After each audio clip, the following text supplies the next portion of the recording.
cargo bay of the stolen freighter, Void's edge hummed with nervous energy as Captain Vex examined their latest prize. The Mercenary's 4 arms gestured wildly as he paced around the stasis pod, his chitinous exoskeleton clicking with each step. Inside the transparent chamber lay what appeared to be a completely ordinary human female, mid-30s by their species standards, with shoulder-length brown hair and wearing simple civilian clothing. "This better be worth the risk," Vex growled, the ship's weapons specialist. His massive frame cast shadows across the bay as he sharpened one of his bone spurs. Hitting a coalition passenger liner wasn't exactly subtle. Half the sector's going to be looking for us now. Vex's mandibles clicked in amusement. "You worry too much, my large friend. Do you know who this is?" He tapped the pod's surface with one clawed finger. "Sarah, wife of Admiral, commander of Earth's 3rd Fleet. Mother of 2 little human spawn currently attending the prestigious academy." The ship's pilot, a diminutive named Pip, looked up from the navigation console with large, worried eyes. "Captain, maybe we should reconsider. Humans have a reputation for being difficult when their families are threatened." "Difficult?" Vex laughed, a sound like grinding metal. "They're primitives. Barely 2 centuries in space. No natural weapons. Soft pink skin that tears like paper. The Coalition only tolerates them because they breed like vermin and make decent cannon fodder." He leaned closer to the pod. "This soft little creature is our ticket to a fortune. Admiral will pay handsomely for his mate's safe return." The ship's medic, Dr. Thane, a spider-like arachnoid with 8 delicate limbs, skittered over to examine the pod's readings. "Her vital signs are stable, but I recommend we wake her soon. Extended stasis isn't healthy for human physiology." "Not yet," Vex commanded. "Let her sleep while we reach the nebula. No Coalition ships patrol that dead zone. Once we're safely hidden, we'll wake our precious cargo and begin negotiations with her husband." The Void's edge shuddered as it dropped out of faster-than-light travel, emerging in the swirling purple mists of the nebula. Ancient radiation signatures painted thee in twisted auroras, and the electromagnetic interference would mask their presence from any pursuing vessels. "Perfect," Vex whispered. "Thane, begin the revival process. Pip, monitor all communications channels. I want to know if so much as a probe enters this system." Dr. Thane's appendages danced over the pod's controls with practiced precision. Initiating revival sequence. She should regain consciousness in approximately 10 minutes. As the stasis field dissolved and warming cycles began, Vex prepared his speech. He'd done this dozens of times before with various species. The key was to establish dominance immediately, make them understand their helplessness, then offer hope in exchange for cooperation. Humans, despite their reputation for stubbornness, were still just another species of prey. The woman's eyes fluttered open, brown and alert despite the lingering effects of stasis. She sat up slowly, taking in her surroundings with a calm that immediately unsettled Vex. Most captives woke up screaming or pleading. This one simply observed. "Welcome aboard the Void's Edge, Sarah," Vex announced grandly, spreading all 4 arms wide. "I am Captain Vex of the Crimson Talon Mercenary Company. You are now our guest." Sarah's gaze moved from Vex to each of his crew members in turn, cataloging details with the methodical precision of someone trained in tactical assessment.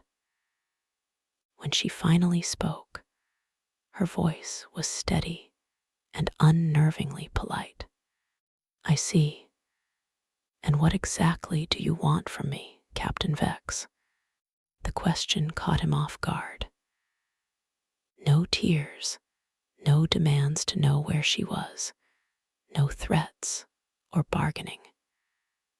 Just a simple, direct inquiry delivered with the same tone one might use to ask about the weather.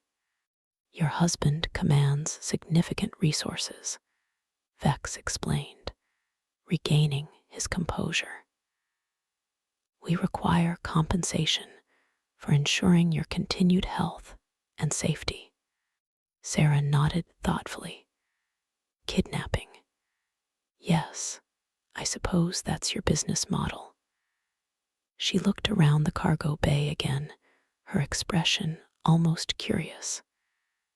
"Tell me, Captain, how long have you been operating in this sector?"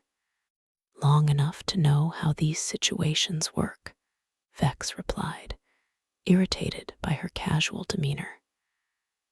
"You cooperate. We contact your husband with our demands. He pays. Everyone goes home happy." "I see." Sarah stood up from the pod, stretching as if she'd just woken from a pleasant nap. "And if I don't cooperate?" Stepped forward menacingly, his tusks gleaming in the bay's artificial light. "Then things become unpleasant for you, human." Sarah looked up at the massive without a trace of fear. "Unpleasant how?" The question hung in the air like a challenge. Vex felt his confidence wavering slightly. This wasn't how captives were supposed to behave. They were supposed to be afraid, desperate, willing to do anything to avoid pain or death. This human woman was treating the situation like an academic discussion. "Let's not get ahead of ourselves," Vex said quickly. "I'm sure we can reach an understanding without any unpleasantness. You seem like a reasonable female." "I am," Sarah agreed pleasantly. "Very reasonable. In fact, I'd like to give you some advice, Captain Vex." "Advice?" The captain's mandibles twitched in confusion. Sarah walked to the viewport and gazed out at the swirling nebula, her hands clasped behind her back in a posture that seemed almost military. When she turned back to face them, there was something different in her expression. Something that made Pip take an unconscious step backward. "You should let me go," she said simply. "Right now, before this goes any further." Vex's laughter filled the cargo bay. "And why would we do that, little human? You're worth millions of credits to us." Sarah's smile was gentle and patient, the kind a teacher might give a particularly slow student. "Because, Captain Vex, you have no idea what you've just done." The temperature in the bay seemed to drop several degrees, even shifted uncomfortably, his warrior's instincts picking up on something the others missed. Sarah wasn't acting like a victim because she didn't see herself as one. She was acting like someone delivering a warning to people too foolish to listen. You've taken a human mother from her children, she continued in that same calm, reasonable tone. And my husband isn't just an admiral, Captain. He's a very protective father. More importantly, he's married to someone who taught advanced tactical warfare at the Coalition Military Academy for 12 years before our children were born. The ship's AI chimed softly, announcing an incoming transmission. Pip's eyes went wide as he checked the communications array. "Captain," he whispered, his voice trembling, "we're receiving a priority message. It's from Admiral." Vex felt the first cold touch of real fear. The transmission had found them impossibly quickly, cutting through the nebula's interference as if it wasn't even there. That suggested resources and technology far beyond what he'd expected. "Put it through," he commanded, trying to keep his voice steady. The holographic display flickered to life, revealing the stern face of Admiral. His gray eyes held the kind of cold fury that had made him legendary in a dozen conflicts. "To whoever has taken my wife," the Admiral said, his voice carrying the weight of absolute authority, "you have exactly 1 hour to return her unharmed to the coordinates I'm transmitting. This is not a negotiation. This is not a threat. This is a statement of fact." The transmission ended, leaving the cargo bay in dead silence. Sarah was still smiling that patient, understanding smile. 1 hour seems generous, she mused. Must be feeling charitable today. The bridge of the void's edge had transformed into a scene of barely controlled chaos. Pip's fingers danced frantically over his console, trying to penetrate the nebula's interference and scan for approaching ships. Paced like a caged predator, his bone spurs extended and ready for violence that might never come. Dr. Thane had retreated to a corner, all 8 legs drawn up in a defensive posture that spoke of deep evolutionary fear. Only Captain Vex maintained any semblance of calm, though his mandibles clicked incessantly as he studied the tactical display. The coordinates Admiral had transmitted were less than 6 hours away at maximum burn, but that assumed anyone could navigate the treacherous currents of the nebula at such speeds without being torn apart by spatial anomalies. "It's impossible," Vex muttered for the 3rd time in 10 minutes. "No one can reach us here that quickly." The nebula's gravitational eddies alone would crush any ship attempting a direct approach. Sarah sat in the corner of the bridge, still wearing that serene smile that had begun to unnerve even. She'd been quiet for 20 minutes, simply observing their growing panic with the detached interest of a scientist watching lab rats in a maze. "Captain," Pip called out, his voice cracking with stress, "I'm picking up something on the long-range sensors. It's not possible." Vex rushed to the sensor station, his 4 arms working to enhance the readings. What he saw made his chitinous exoskeleton rattle with involuntary fear.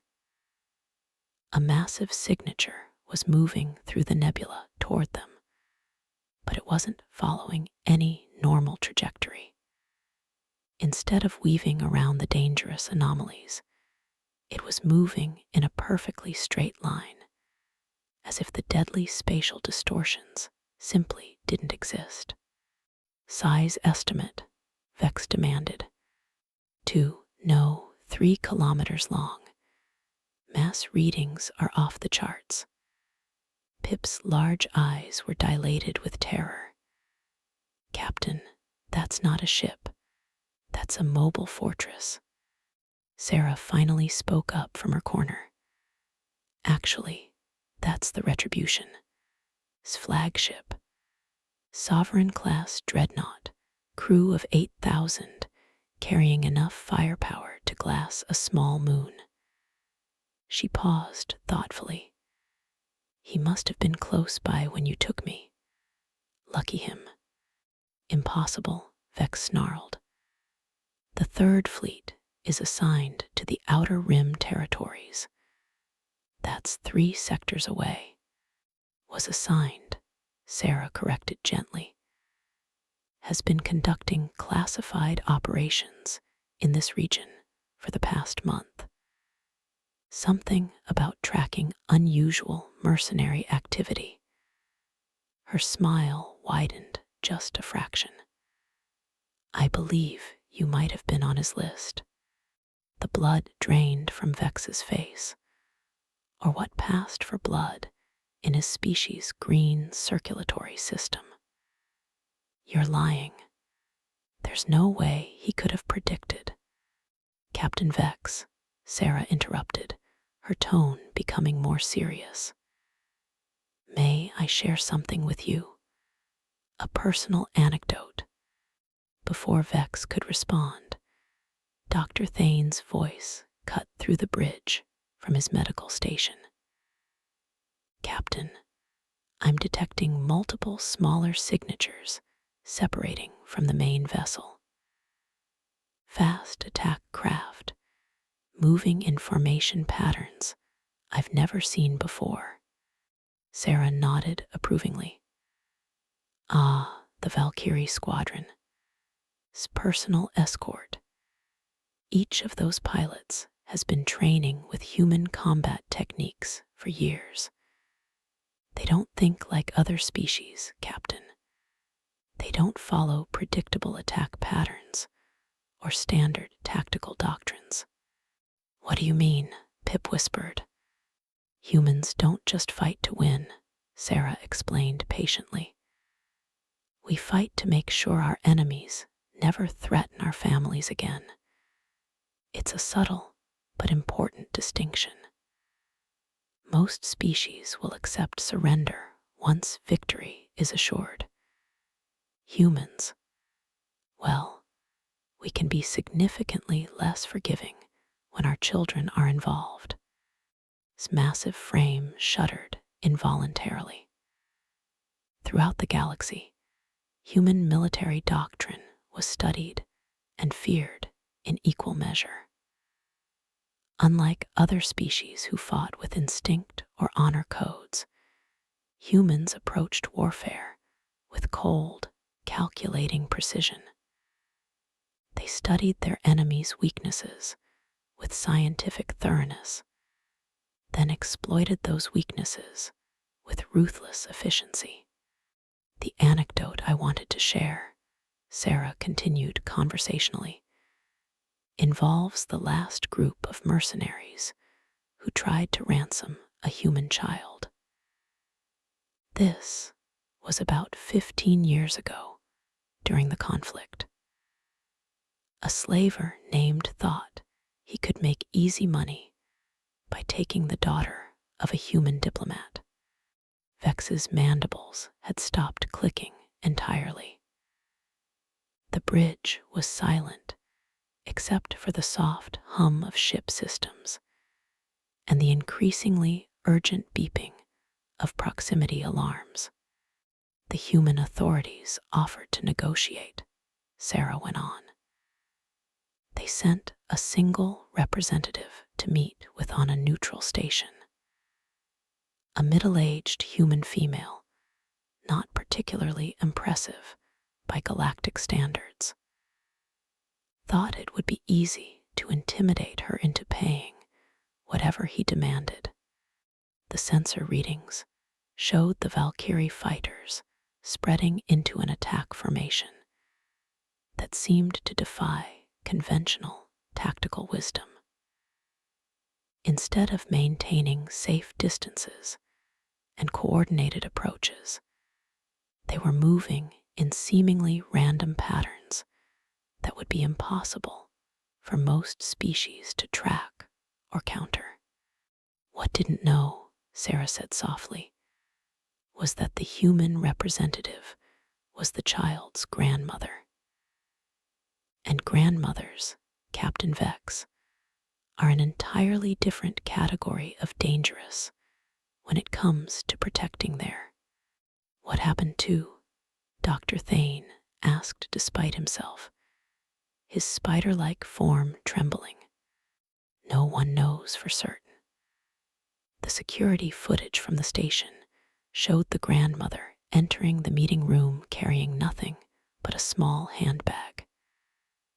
20 minutes later, she walked out alone, and his entire crew were found 3 days later, floating in space. The medical examination couldn't determine how they died. No weapons residue, no signs of violence, no toxins in their systems. They had simply stopped. The proximity alarms were screaming now. The retribution filled the main like an approaching mountain, its hull bristling with weapons that could reduce the voids, edged to constituent atoms in milliseconds. But it wasn't firing. It was simply there, a silent promise of overwhelming force held in perfect restraint. The interesting thing about humans, Sarah continued, her voice remaining calm despite the chaos around them, is that we don't just react to threats against our families. We think several steps ahead. Right now, for instance, isn't just planning to rescue me. He's calculating how to ensure that no one in this sector ever considers targeting a human family member again. A new voice filled the bridge, transmitted directly through the ship's communication system without any attempt at standard hailing protocols. Admiral's words cut through the background noise like a blade. This is Admiral of the Coalition Third Fleet. You are completely surrounded, and I am prepared to offer you one final opportunity to surrender. You will power down all weapons systems, lower your shields, and prepare to be boarded. Any aggressive action will be met with immediate and total destruction. Vex looked around his bridge at his terrified crew, then back at the woman who sat watching them with those calm, knowing eyes. For the first time in his career as a mercenary, he was beginning to understand the difference between predator and prey. And more terrifyingly, he was beginning to realize which category his crew had fallen into. Captain, Pip whispered urgently, "What are your orders?" Vex opened his mouth to respond, but Sarah spoke first. "Before you answer that question, Captain, perhaps you'd like to hear about what happened to the consortium when they made the mistake of threatening a human colony where children lived. It's quite an educational story." The temperature on the bridge seemed to drop another 10 degrees as every eye turned toward the human woman who held all their fates in her small, soft hands. The void's edge shuddered as magnetic grapples locked onto its hull with the finality of a closing trap. Through the viewport, Vex could see the sleek, predatory shapes of human boarding craft attached to his ship like mechanical parasites. Each craft was small enough to avoid most defensive systems, but heavily armored enough to survive direct hits from ship-mounted weapons. More importantly, each one carried a squad of human marines. The consortium, Sarah continued, as if the boarding action wasn't happening around them, controlled nearly 200 systems at their height. They were raiders, slavers, and pirates on a scale that made individual crews like yours look like amateur pickpockets. For 50 years, they terrorized shipping lanes and conquered primitive worlds with impunity. Head backed against the bulkhead, his weapon systems fully extended but trembling. Even his warrior's pride couldn't overcome the primal fear that was washing through the ship like a toxic cloud. The humans hadn't even begun their assault, and already his crew was falling apart. What changed? Dr. Thane asked, his voice barely audible over the sound of cutting torches beginning to work on the outer airlock. They made a tactical error, Sarah explained patiently. They raided a human agricultural colony called New Geneva. Small population, minimal defenses, rich soil perfect for growing the grain that fed 3 sectors. What they didn't realize was that New Geneva was also home to about 400 human children, including a school for gifted youngsters from across the region. The lights flickered as the boarding craft systems interfaced with the ship's power grid. Standard human boarding procedure involved taking control of essential systems within the first 30 seconds of attachment.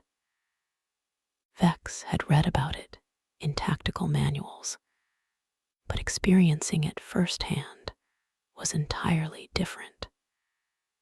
The humans weren't just boarding his ship, they were claiming ownership of it with mechanical precision.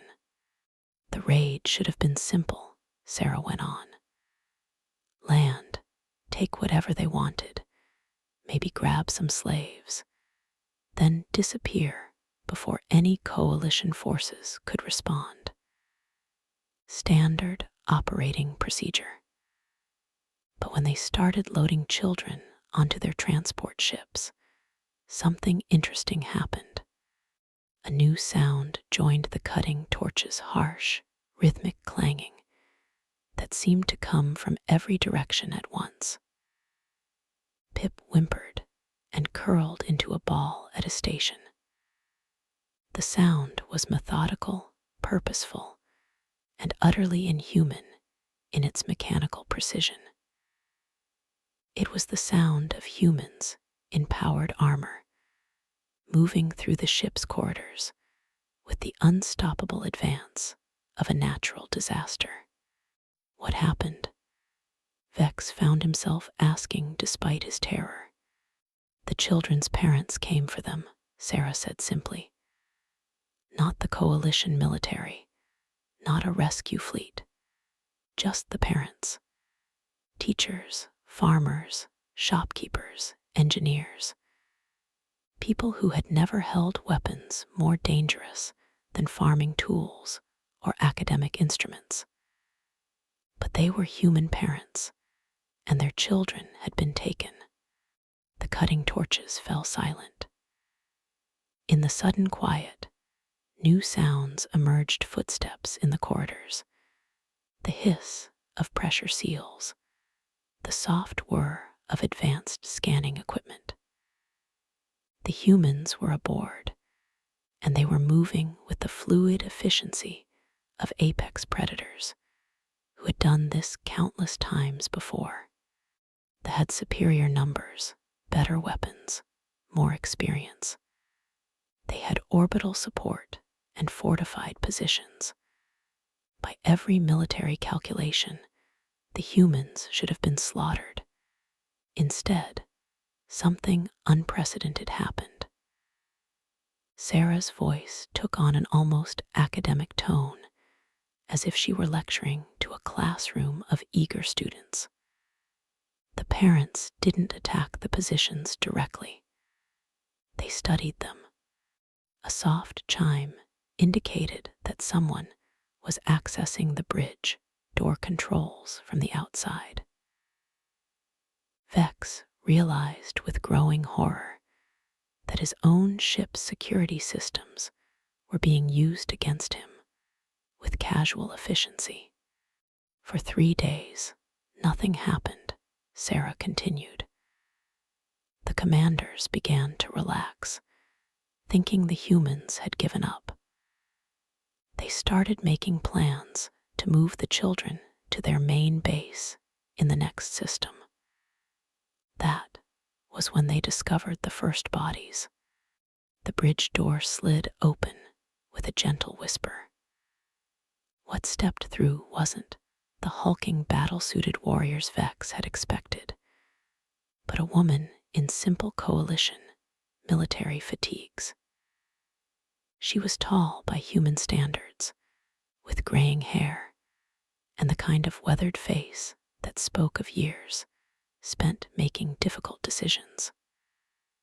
Behind her came 2 Marines in full combat armor, but they held their weapons casually, almost carelessly. "Hello, dear," the woman said warmly to Sarah. "Sorry we're late. Traffic in the nebula was murder." "Hello, Mother," Sarah replied with genuine affection. "I was just telling these about New Geneva."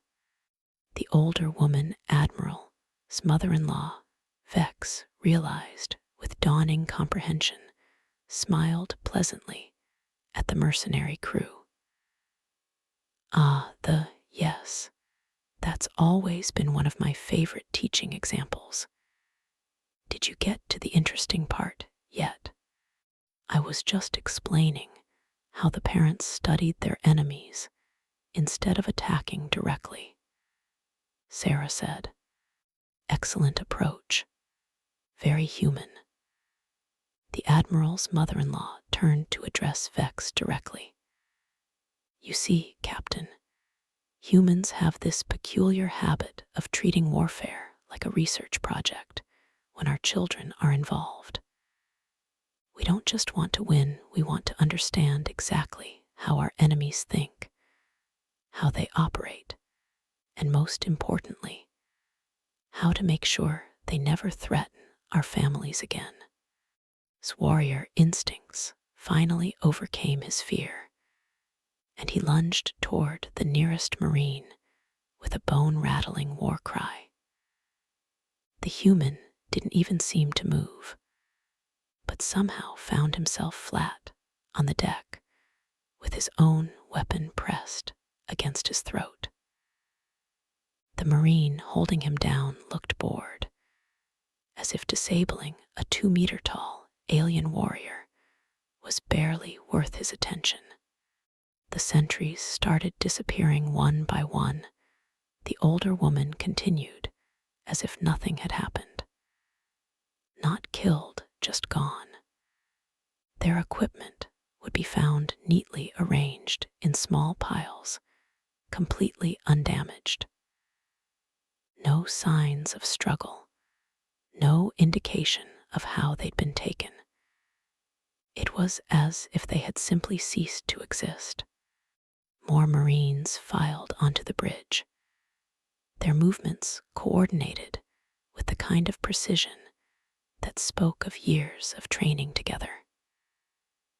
They weren't rushing or aggressive. They moved like professionals doing a job they'd done thousands of times before. The commanders sent out search parties. Sarah picked up the story.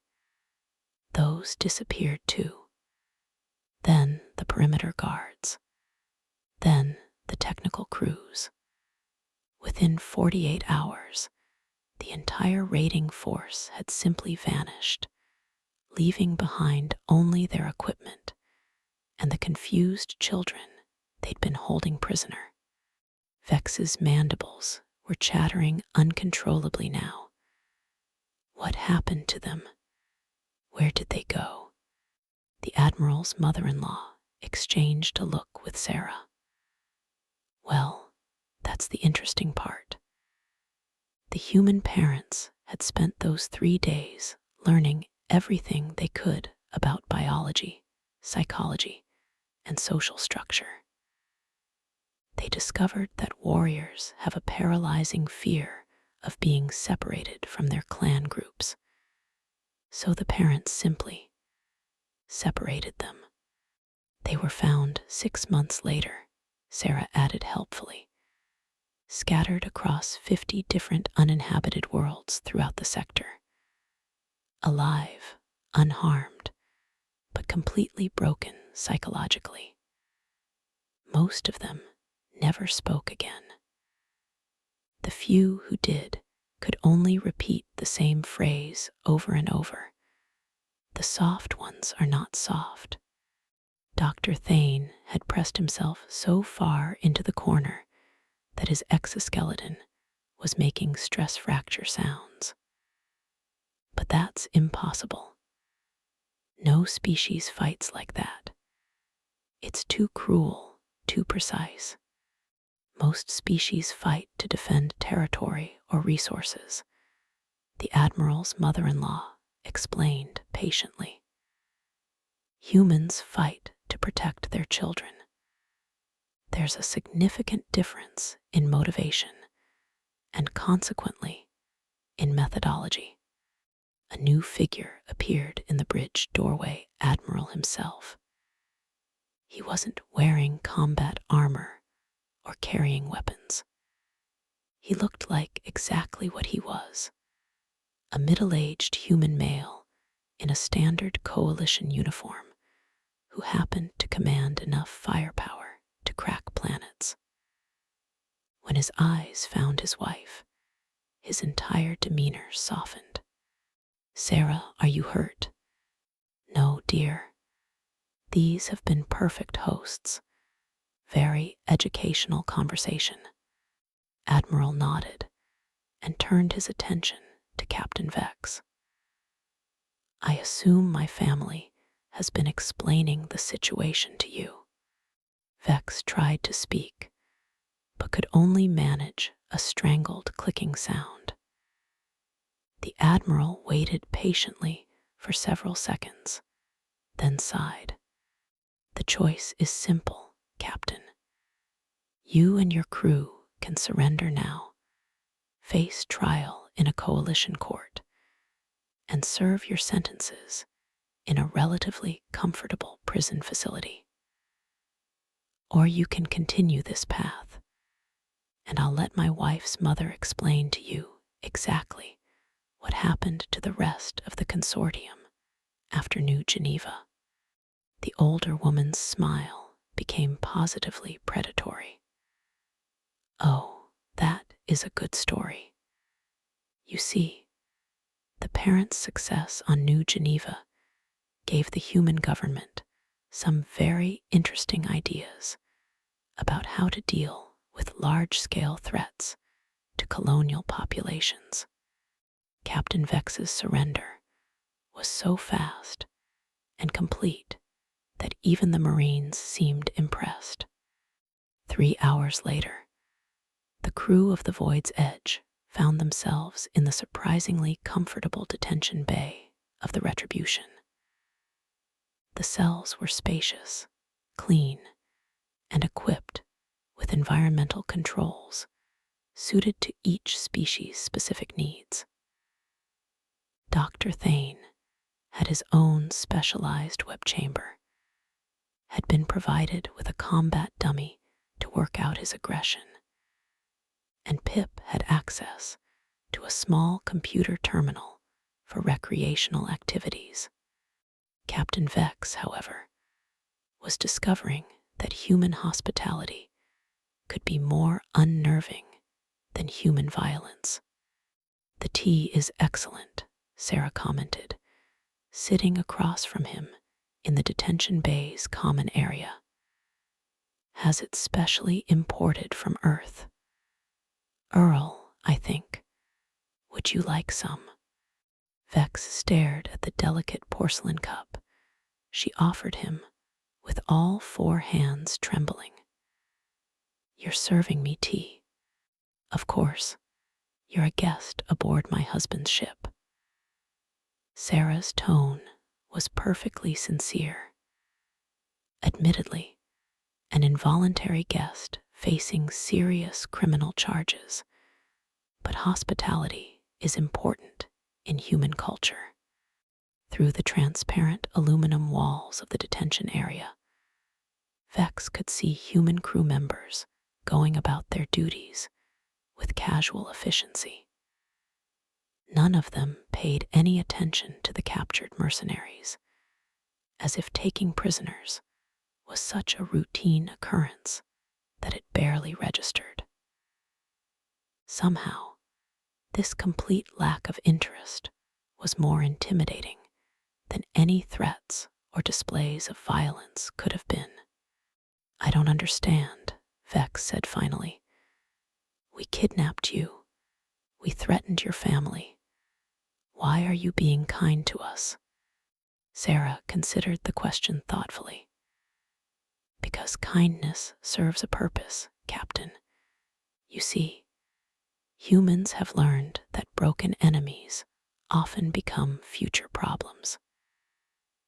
Dead enemies can become martyrs or reasons for revenge. But enemies who are treated with unexpected mercy often become something much more valuable." "What's that?" "Examples." The door to the detention area whispered open, and Admiral's mother-in-law entered carrying a data pad and wearing the kind of expression that teachers reserved for particularly challenging lessons. She settled into a chair across from Vex with the easy comfort of someone completely in control of the situation. "I thought you might be interested in some current events, Captain Vex," she said pleasantly. "While you were being processed, I took the liberty of accessing the Galactic information networks. It seems your capture has been generating quite a bit of discussion in certain circles." Vex's mandibles clicked nervously. "What kind of discussion?" "The interesting kind." The older woman activated her data pad, and a holographic display showed news feeds from across the sector. "It seems that word of your failed operation has reached every mercenary crew, pirate band, and criminal organization within 50 light years. The story is spreading rather rapidly." Sarah leaned forward with interest. "What are they saying?" "The details vary, but the central theme is consistent. A small mercenary crew attempted to ransom Admiral's wife and was captured within hours by a single dreadnought that appeared from nowhere, bypassed all their defenses, and took them without firing a shot." The Admiral's mother-in-law scrolled through more reports. Several of the accounts describe it as impossible or supernatural. Vex felt his exoskeleton rattle involuntarily. "But it's not supernatural. You just had better intelligence and faster ships." "Of course," Sarah agreed. "But that's not the point. The point is what the story represents to other criminals." "I don't follow." The Admiral's mother-in-law turned the data pad so Vex could see the reports directly. Look at this one from the Epsilon Syndicate. They're calling the incident the event and using it as a case study in operational planning. Their new policy prohibits any action against human targets without approval from their ruling council. More reports scrolled past, each one describing the same pattern. Criminal organizations across the sector implementing new protocols specifically designed to avoid conflict with human interests. Some had issued blanket prohibitions against targeting human ships or facilities. Others had established entire departments dedicated to assessing the potential human response to any planned operation. The Corsairs have disbanded entirely, the older woman continued. Their captain announced that piracy was becoming too dangerous in a universe where humans could appear anywhere without warning. 3 other major groups have followed suit. Sarah sipped her tea thoughtfully. It's remarkable how quickly word spreads when the right story is told in the right way. You planned this, Vex whispered, the full scope of what had happened finally becoming clear to him. This entire operation, our capture, everything was designed to send a message. Not planned, Sarah corrected gently. Anticipated. You see, Captain, human military doctrine doesn't just focus on winning individual battles. We think in terms of long-term strategic goals. And one of our most important strategic goals is ensuring that our families can travel safely throughout the galaxy. Admiral appeared in the doorway, his presence somehow filling the entire room despite his unremarkable physical appearance. The other crews in your organization have been very cooperative, Captain Vex. Apparently, the story of your capture reached them before we did. They surrendered without resistance and provided complete information about their operations. All of them, Vex asked weakly. Every single one. 17 ships, 436 individuals. Complete operational records dating back 5 years. The Admiral consulted his own data pad. Most interesting reading. Did you know that your organization has been responsible for over 200 kidnappings in this sector alone? Vex's mandibles had stopped clicking entirely. What's going to happen to us? That depends largely on your cooperation, the Admiral replied. The coalition justice system is designed to be rehabilitative rather than purely punitive. With full cooperation and evidence of genuine remorse, most of your crew would be eligible for work release programs within 5 years. And if we don't cooperate, Admiral's expression didn't change, but somehow the temperature in the room seemed to drop several degrees. Then you'll serve your full sentences in maximum security facilities. Standard term for your crimes is 25 to 30 years. The Admiral's mother-in-law leaned forward conspiratorially. Of course, there is a third option that some of your colleagues have chosen. What option?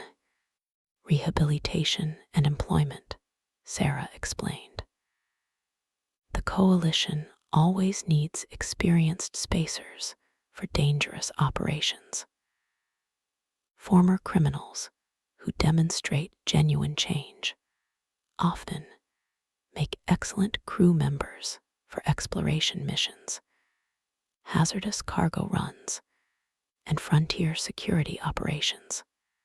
Vex looked around at his crew, seeing his own confused hope reflected in their faces. "You're offering us jobs." "Not me personally," Admiral said, "but the Coalition has programs for exactly this situation. Full psychological evaluation, skills assessment, supervised employment, and gradual integration into productive society. It's not an easy path, but it's available for those who genuinely want to change." Dr. Thane spoke up from his web chamber. "Why would you do this? We're criminals. We kidnapped your wife." Sarah set down her teacup and looked directly at the spider-like medic. "Because, Dr. Thane, humans have learned something that many species haven't. The most dangerous enemies are the ones who have nothing to lose. But people who have been given a second chance, who have families and careers and futures to protect, those people become our strongest allies." The Admiral's mother-in-law activated her data pad again, showing new reports that were coming in from across the sector. "Look at these updates, Captain Vex. Crime rates are dropping in every system where your story has been reported. Ships are changing course to avoid areas where human vessels might be present. 3 different governments have requested increased coalition presence in their territories. One incident," Admiral observed, "properly handled, can sometimes accomplish more than years of military operations.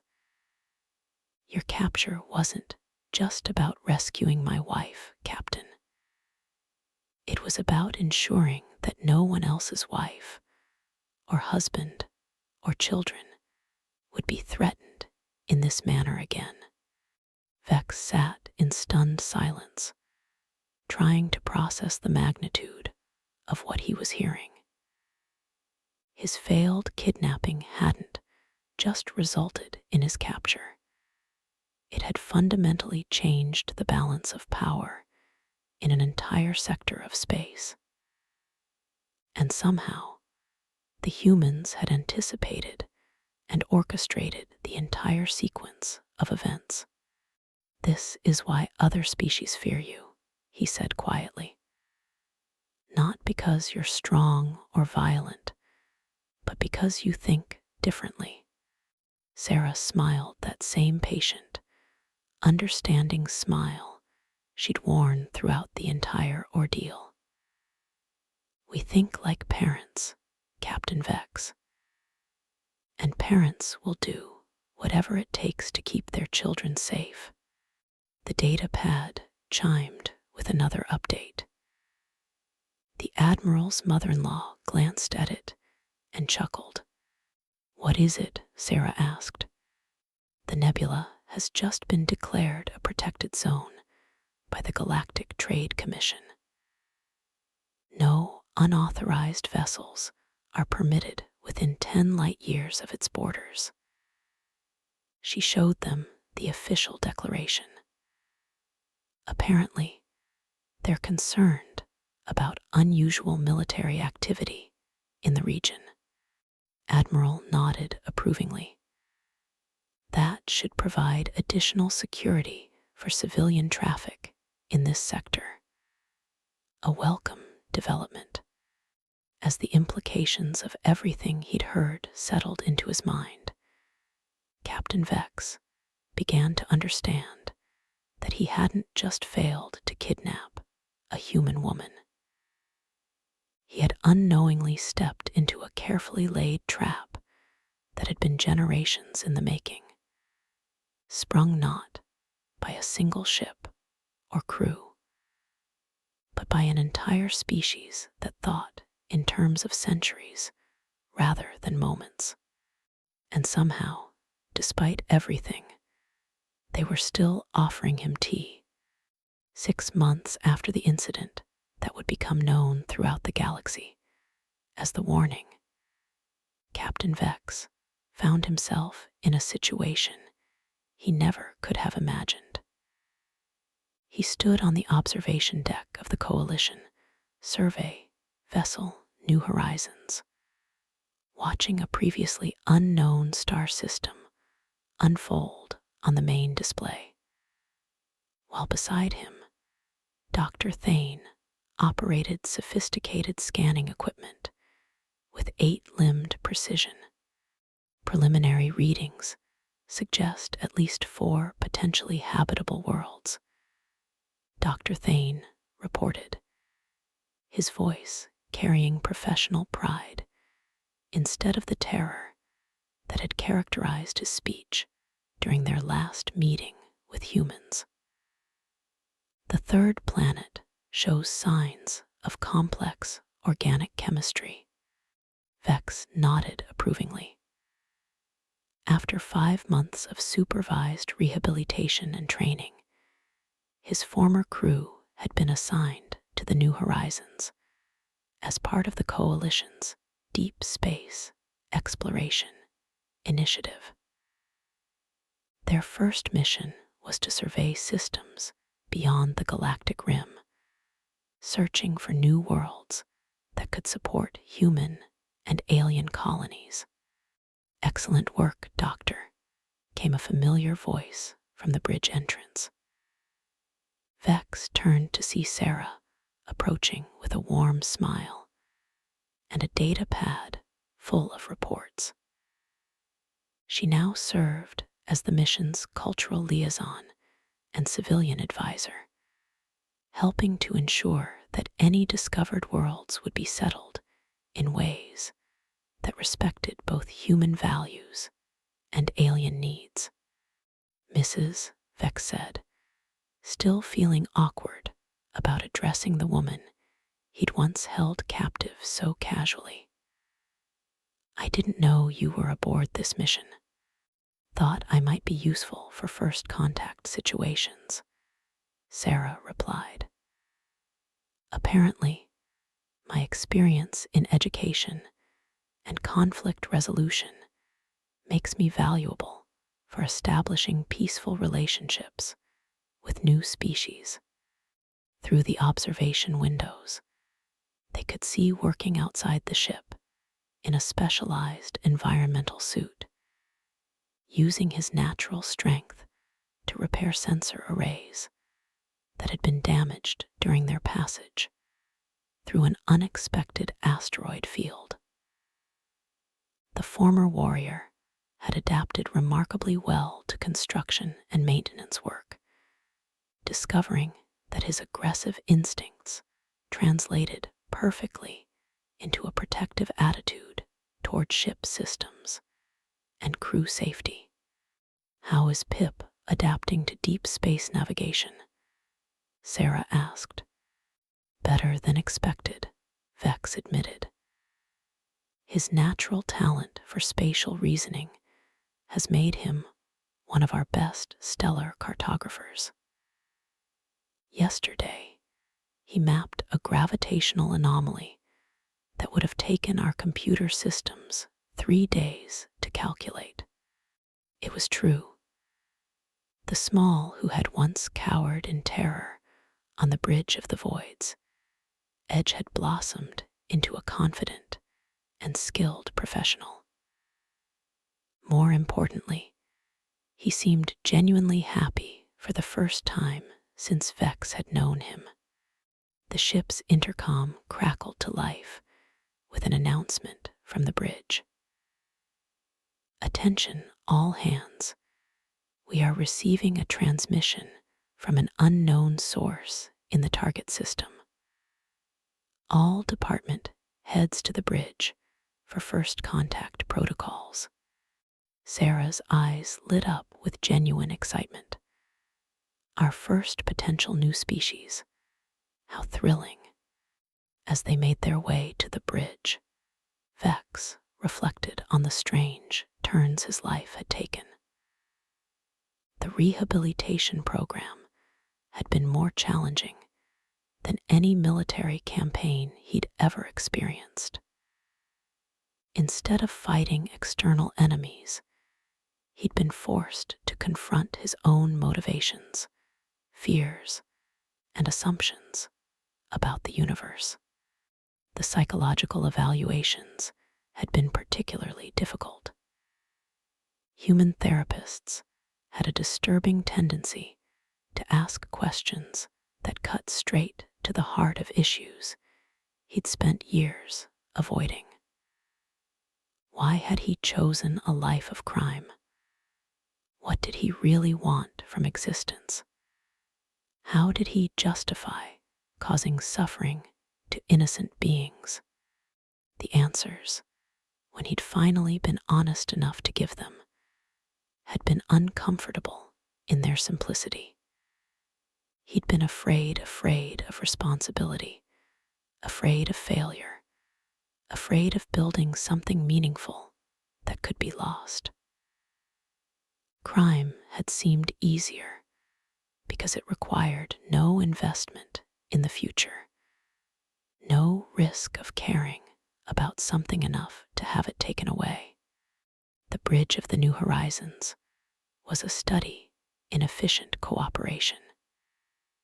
Human crew members worked alongside former criminals, coalition veterans, and civilian specialists in a harmony that would have been impossible 6 months earlier.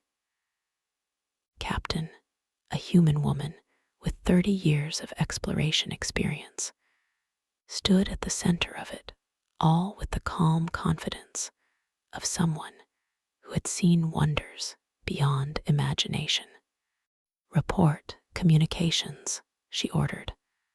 "Signal is definitely artificial," came the response from a young human technician.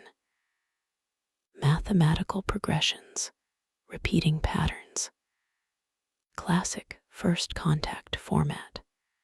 Origin, the 4th planet in the system. Population centers suggest a civilization roughly equivalent to human Renaissance period, but with some unusual technological signatures. Captain turned to Sarah. Recommendations for initial contact. Sarah studied the preliminary data with the same thoughtful expression Vex had seen her wear while calmly discussing military history in the detention bay of the Retribution. Standard protocols, but with additional caution. Renaissance-level societies are often in periods of rapid cultural change. We need to be careful not to disrupt natural development patterns. Agreed. Dr. Thane, I want complete biological and atmospheric analysis before we make direct contact. Vex, coordinate with the navigation team to establish a safe observation orbit. Prepare the diplomatic shuttle, but keep weapons systems offline. As the crew dispersed to their assignments, Vex found himself working alongside beings he would have considered prey just months earlier. The transition hadn't been easy, any of them. Trust had been built slowly, through shared dangers and mutual dependence during their journey to the galactic rim. The breakthrough had come during their 3rd week in space, when a reactor malfunction had threatened to destroy the ship.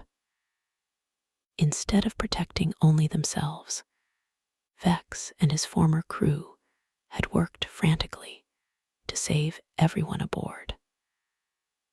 The moment when had risked his life to repair critical systems while Pip navigated them away from certain destruction.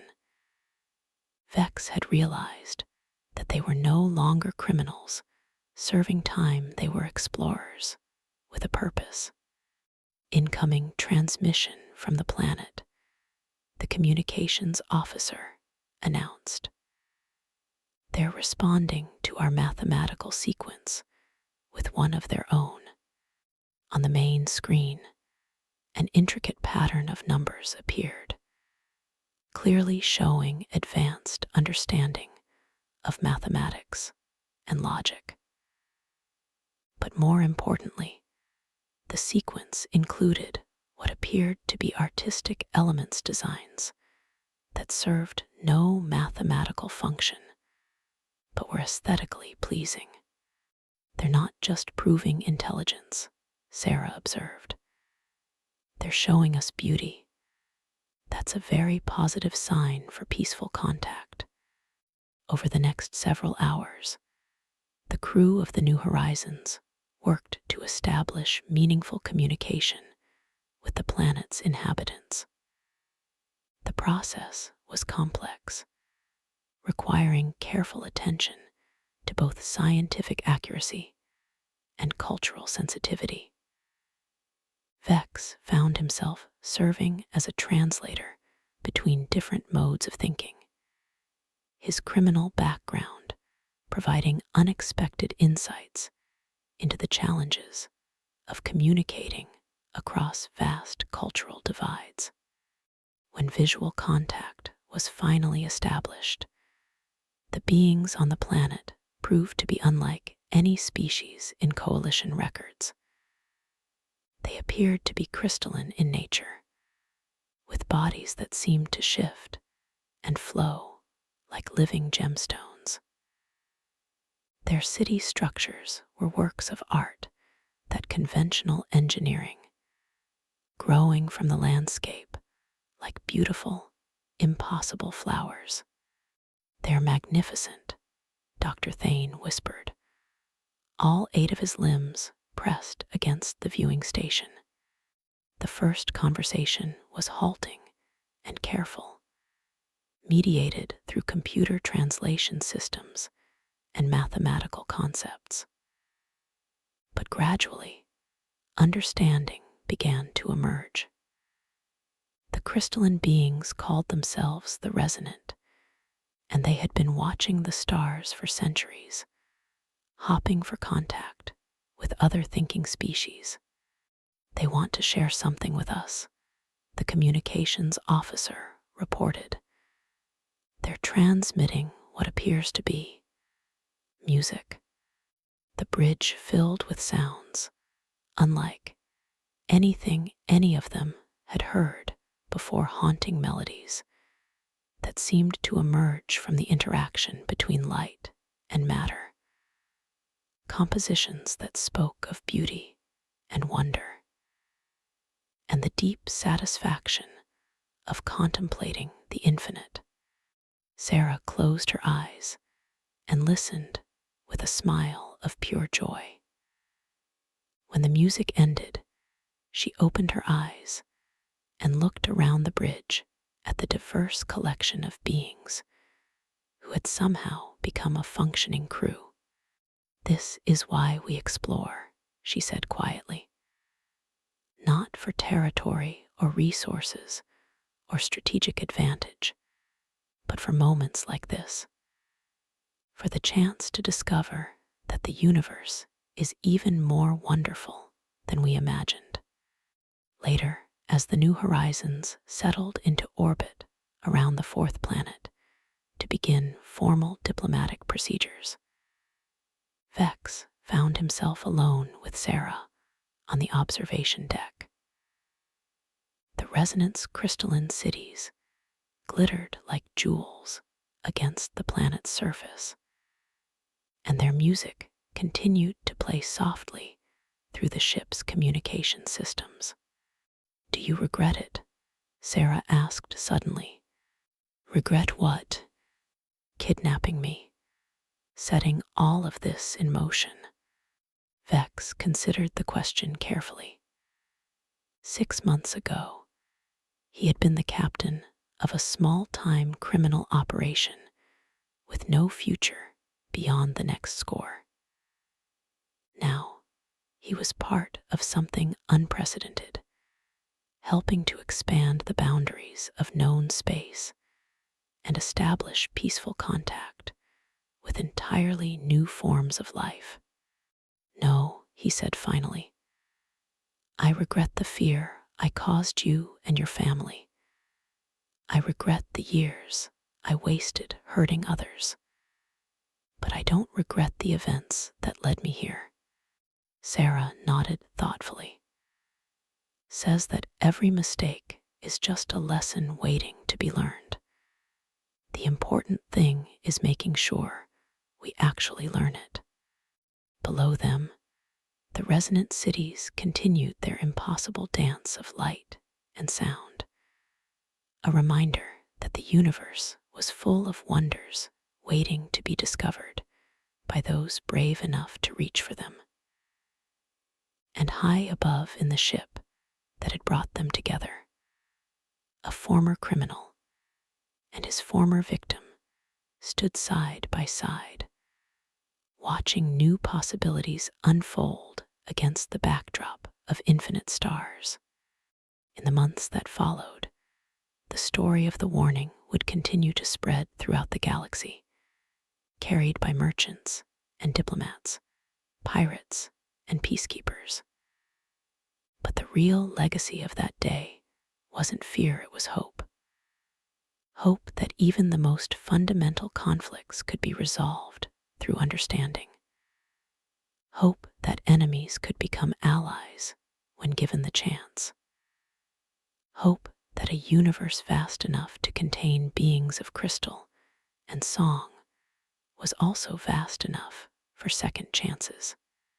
And in the quiet moments between stars, when the new horizons traveled through the dark between worlds, Captain Vex would sometimes remember the moment when Sarah had offered him tea in a detention cell, and wonder if perhaps the most human thing of all was the ability to see potential for good even in the most unlikely places.